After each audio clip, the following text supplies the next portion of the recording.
materi budaya positif yang diterapkan di sekolah. Seperti yang kita ketahui, Bapak Ibu, selama ini mungkin kita sudah sering melaksanakan budaya positif di sekolah, seperti yang kita lakukan sejak hari Jumat itu modern, kemudian sholat zuhur, kemudian ketertiban siswa pada saat belajar juga termasuk budaya positif. Jadi ada beberapa hal saya mau menyampaikan kepada Bapak Ibu.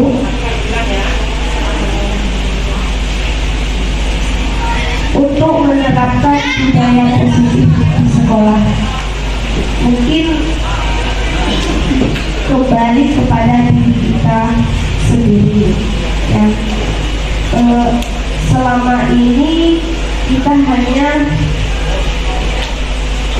sebagai yang kalau kita lihat di sekolah kita, selama ini kita hanya sebagai pembuat merasa bersalah, bukan sebagai manajer.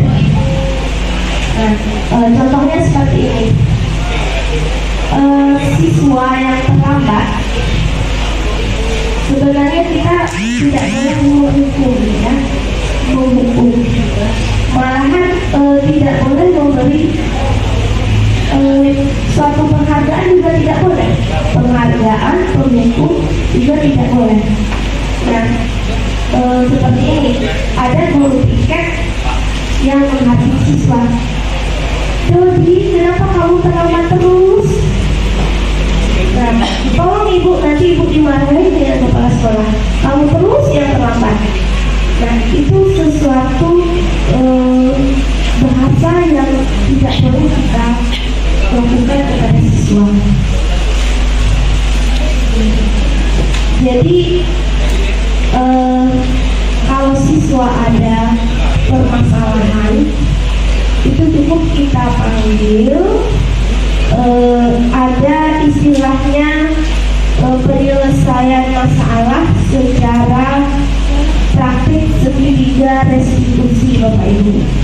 Ya, misalnya pada saat kita mengajar di lokal, kita kan membuat suatu kesepakatan, misalnya kesepakatan di lokal yang pertama tidak boleh menggunakan HP, ya, menggunakan HP hanya pada saat pembelajaran kalau gurunya membolehkan. Tapi kalau gurunya tidak membolehkan, tidak boleh menggunakan HP. Nah, itu suatu kesepakatan yang kita harus buat di dalam lokal. Yang kedua, mungkin kesepakatan kita masuk kelas tepat waktu dan tidak boleh telat. Kemudian siswa tidak boleh bertengkar. Nah, saling menghormati dan menghargai kebutuhan belajar di dalam kelas. Nah, itu kesepakatan yang kita lakukan di dalam kelas. Kalau seandainya ada siswa di dalam lokal itu melanggar kesepakatan, misalnya dia main HP pada saat kita menerapkan pembelajaran, padahal di situ kita tidak boleh siswa menggunakan HP. Nah, caranya kita tidak boleh langsung memarahi siswa, Bapak Ibu.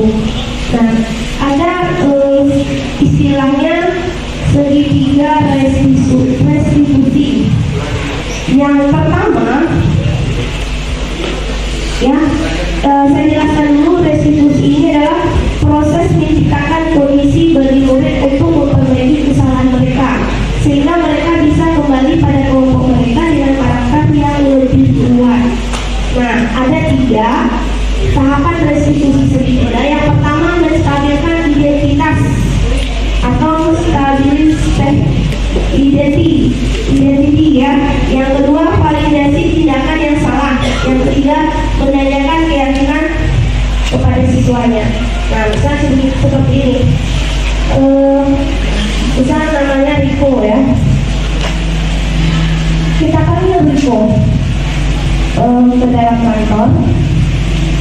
Kita tanya, misalnya belajar fisika, Riko, pada saat kamu belajar fisika, ibu memanggil kamu, tapi kamu tidak mendengar.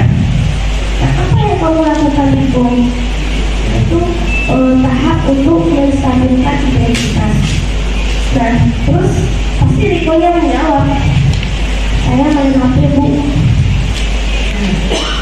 Terus kenapa kamu lakukan itu? Kita tanya kenapa dia melakukan.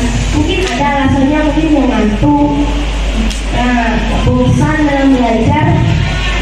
Nah, terus kita buat dia memfasilitasi tindakan yang salah.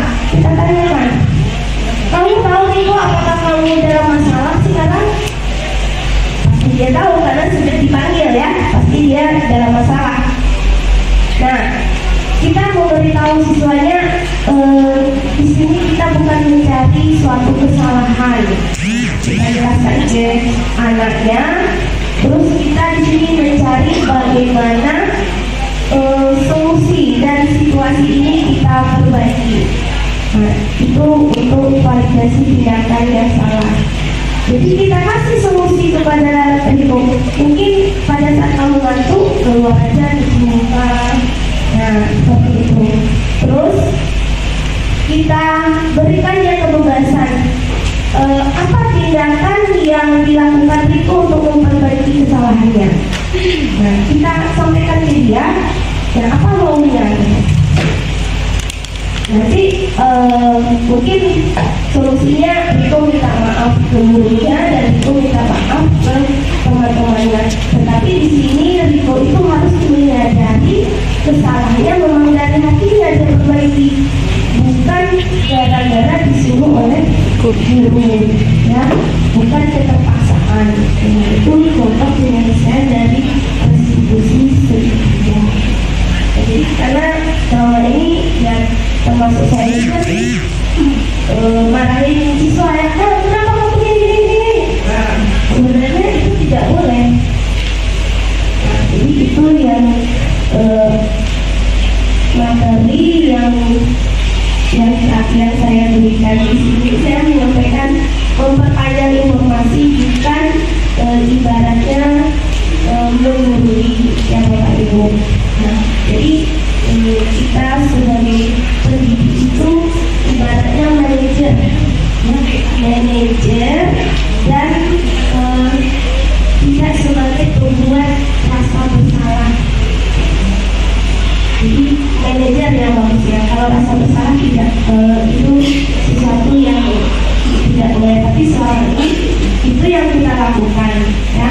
Nah, contoh kecilnya aja lagi, misalnya guru piket masuk ke lokal, ada siswa yang tidak mengerjakan tugas. Doni, kenapa kamu tidak mengerjakan tugas? Nanti kalau kamu tidak mengerjakan tugas, nanti kepala sekolah marah ke ibu, atau guru yang marah nanti ke ibu. Nah, itu tidak boleh.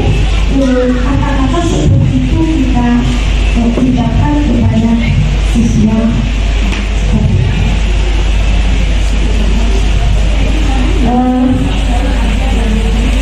Baiklah, mungkin hanya itu yang Assalamualaikum warahmatullahi wabarakatuh.